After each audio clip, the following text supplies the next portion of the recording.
Olá, queridos amigos, irmãos em Cristo. Essa semana está sendo uma semana muito difícil, pois na terça-feira recebi a notícia da morte de um colega pastor por causa da Covid. Na quarta-feira, a triste notícia da morte de um membro querido da nossa família lá no Brasil. Confesso que é até difícil preparar uma mensagem em meio a tanta dor, sofrimento que tenho visto não só na nossa família, mas na vida de tantas pessoas queridas nesses últimos tempos. 2020 tem sido um ano difícil, mas eu creio que o amor de Deus é o que nós mais precisamos agora. Reconhecer esse amor, sentir esse amor de Deus. Eu creio no amor de Deus por nós. Ele já nos deu uma resposta para o problema da morte. O que precisamos é nos apegar a esta esperança de que tudo vai passar. E um dia, como vemos no livro de Apocalipse, a morte não existirá mais, nem a dor, nem a tristeza, pois tudo já passou. E o próprio Jesus enxugará as lágrimas dos nossos olhos. Eu sinceramente espero que esse dia chegue logo. Enquanto ele não chega, nós precisamos nos apegar na esperança de que esse dia vai chegar. E esse é o tema da minha meditação de hoje. Eu quero falar sobre o caminho da esperança. A semana passada nós começamos uma série de mensagens de preparação para o Natal, nesse período que nós chamamos de Advento. No primeiro estudo eu falei sobre o caminho da paz, e hoje eu quero falar sobre o caminho da esperança, pois sem esperança é difícil suportar as diversidades da vida. O texto bíblico que eu gostaria de ler está em Isaías capítulo 9, versículos de 1 a 7. Eu vou ler alguns trechos desse texto que diz assim: Mas para a terra que estava aflita, não continuará a obscuridade. O povo que andava em trevas viu grande luz. Aos que viviam na região da sombra da morte, resplandeceu-lhes a luz. Porque um menino nos nasceu, um filho se nos deu. O governo está sobre os seus ombros, e o seu nome será Maravilhoso Conselheiro, Deus Forte, Pai da Eternidade, Príncipe da Paz, para que se aumente o seu governo e venha a paz sem fim sobre o trono de Davi e sobre o seu reino, para o estabelecer e o firmar mediante o juízo e a justiça, desde agora e para sempre. Vamos orar. Senhor, fala conosco através desta meditação, que possamos ter a nossa esperança renovada no nome de Jesus. Amém. Se nós queremos compreender o significado mais profundo daquela noite de paz em Belém, em que o menino Jesus nasceu em uma simples estrebaria e foi colocado numa manjedoura, precisamos voltar nossos olhos no tempo cerca de 750 anos antes do nascimento de Jesus. O povo de Deus vivia sem esperança de experimentar paz, justiça e alegria. Eles eram um povo dividido entre o reino do norte, formado por 10 das 12 tribos de Israel, e o reino do sul, formado por 2 das 12 tribos, a saber, Judá e Benjamim. E eles estavam em conflito entre eles. Ao redor deles, uma potência bélica, a Assíria, se levantou e, como um rolo compressor, aparecia esmagando seus adversários e vizinhos na medida que avançava os limites do seu império. E eles estavam cada vez mais perto de Israel e de Judá. Em meio a tudo isto, a esse cenário conturbado, tanto do ponto de vista político como diplomático, Israel e Judá viviam também uma profunda crise moral e religiosa. Longe dos caminhos de Deus, muitas autoridades do povo se corrompiam e exploravam os mais pobres, e até os líderes religiosos se envolviam com promiscuidades e idolatria. Um verdadeiro caos. O profeta Isaías já havia alertado o povo do caminho desastroso pelo qual eles estavam percorrendo. Ele havia alertado o rei Acaz de Judá para que ele não se aliasse, para que ele confiasse em Deus, para que ele não fizesse aliança nem com Israel, o reino do norte, e nem com a Síria, não a Assíria. Deus não queria que ele fizesse aliança com outros povos que viviam um caminho completamente distante de Deus. A palavra de Deus para Judá era essa: confie tão somente em Deus, que Deus vai guardar vocês.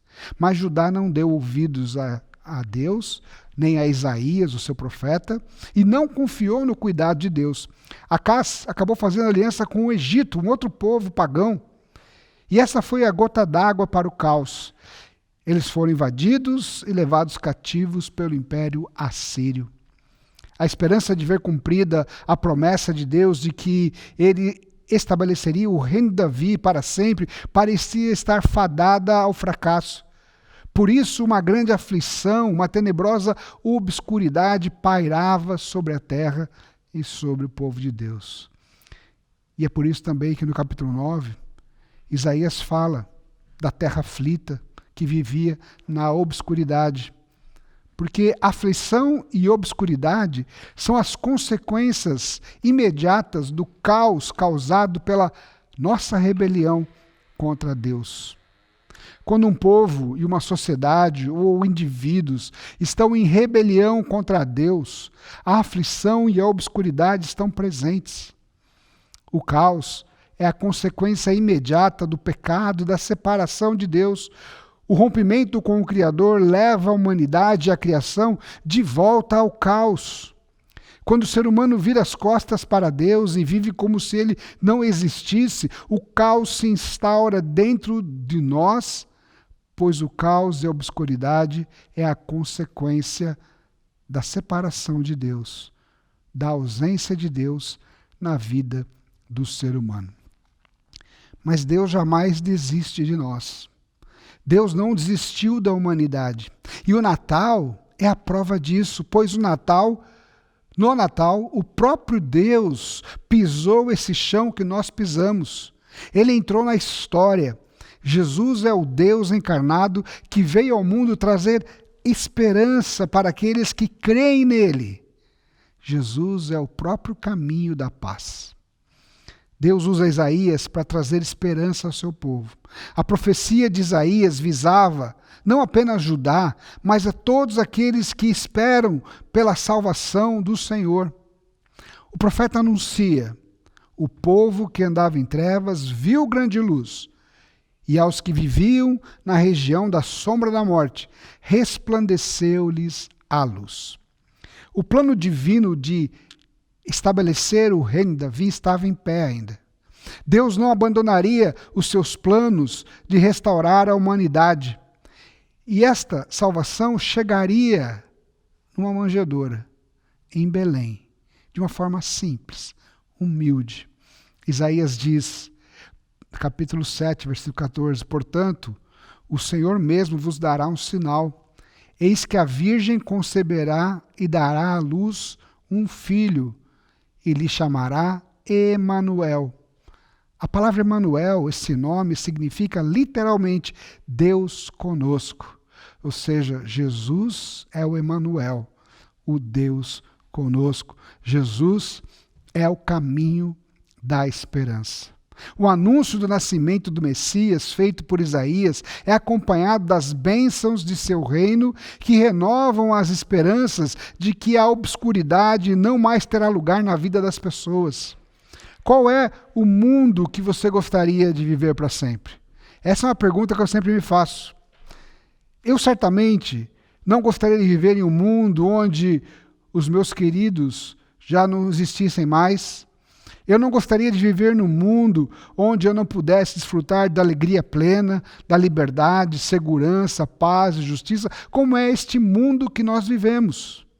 Eu não quero viver para sempre em um lugar como vivemos hoje, cheio de violência, ódio, conflito, dor, desigualdade. Eu quero sim viver para sempre, viver eternamente, mas eu quero viver para sempre, eternamente, num reino de paz, de alegria, de justiça. Por isso eu me apego ao caminho da esperança, retratado por Isaías em sua profecia, no qual ele aponta para Jesus, pois Jesus é o caminho da esperança. Mas esperança do quê? Primeiro, a esperança de alegria. Veja o que Isaías fala, capítulo 9, versículo 3. tens multiplicado este povo, a alegria lhe aumentaste. Alegram-se eles diante de ti, como se alegram na ceifa e como exultam quando reparte os despojos. Jesus é a nossa alegria. Imagina a alegria que será quando nós nos reencontrarmos novamente com todos aqueles que amamos e que já desfrutam dessa vida plena com Deus. Imagina a alegria de ter a eternidade para desfrutar com eles, em um lugar onde não haverá mais morte, nem dor e nem lágrimas. O nascimento de Jesus é também o nascimento da esperança da alegria. Mas, em segundo lugar, nós percebemos na profecia de Isaías que Jesus também é o caminho da esperança, da liberdade. Ele diz: porque tu quebraste o jugo que pesava sobre eles, a vara que lhes feria os ombros e o cetro do seu opressor, como no dia dos midianitas. O jugo que pesa sobre nós é o jugo do pecado, que nos separa de Deus. Jesus quebrou a maldição do pecado na cruz do Calvário para nos oferecer a vida plena. Jesus é o caminho da esperança. A esperança de segurança também. Isaías continua dizendo: porque toda bota com que anda o guerreiro no tumulto da batalha e toda veste revolvida em sangue serão queimadas, ou seja, não haverá mais lutas, guerras, servirão de pasto ao fogo. Jesus acabará com as guerras, com os conflitos, pois ele reinará sobre todos. Jesus é o caminho da esperança de paz também. Isaías fala: para que se aumente o seu governo e venha a paz sem fim sobre o trono de Davi e sobre o seu reino. Jesus estabelecerá um reino de paz sobre todos. E por fim, Jesus é o caminho da paz, Jesus é o caminho da alegria, Jesus é o caminho da liberdade, mas Jesus também é a esperança de justiça. Ele diz aqui, Isaías, para o estabelecer e o firmar, mediante juízo e justiça, desde agora e para sempre. A justiça feita na cruz, ela é para aqueles que creem. Foi lá na cruz que Jesus pagou pelos nossos pecados, para que pudéssemos ser absolvidos da condenação do pecado. Na cruz, a graça e a justiça de Deus se encontram para nos trazer esperança. Queridos amigos, amigas, que me ouvem agora, não é aqui que eu quero viver para sempre. Eu quero viver para sempre ao lado dos santos, nesse lugar que Deus está preparando para nós, repleto de alegria, liberdade, segurança, paz e justiça. É isso que eu espero. E a minha esperança está na certeza, vinda da palavra de Deus, de que todo aquele que crê, que confessar Jesus como Senhor, será salvo e desfrutará destas bênçãos. Eu confesso, Jesus é o Senhor. Ele é o caminho da paz, Ele é o caminho da esperança. Ele é o Deus encarnado que veio ao mundo trazer salvação. Eu espero por esse dia. E você? Deus te abençoe. Uma boa semana.